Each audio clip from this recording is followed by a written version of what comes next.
Разберем теперь особенное местоимение в тувинском языке. Это определительно-отрицательные местоимения. Такие местоимения, которые при последующем положительном глаголе выступают в значении определительного, а при отрицательном глаголе выступает в значении отрицательного местоимения. Он образуется следующим образом. Вопросительное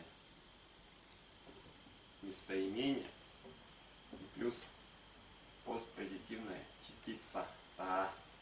Например, «камда» – это определительно отрицательное местоимение. Если же последующий глагол в положительной форме, то он играет роль определительного местоимения. Всякий, любой переводится «камда». А если же глагол в отрицательной форме, то местоимение выступает в значении отрицательного местоимения. Никто. Например, «камда». «Камда» он bildir. Всякий это знает, переводится. Всякий это знает. А если же глагол будет в отрицательной форме, без, то это местоимение уже играет роль отрицательного. Никто его не знает. Тут всякий, а тут уже никто. Никто не знает. Точно так же и другие вопросительные местоимения.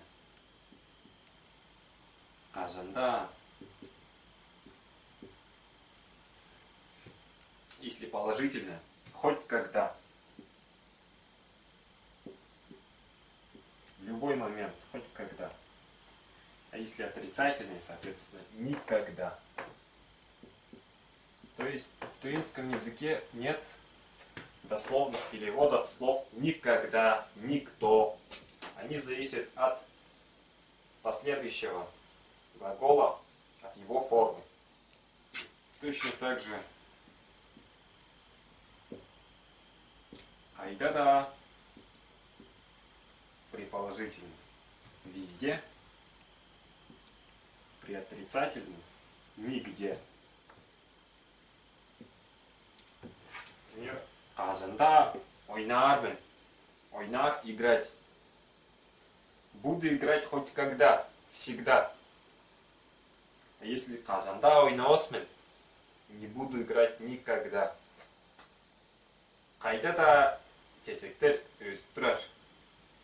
Везде растут цветы. А если «кайдада чечектер өспей тұрар», нигде не растут цветы.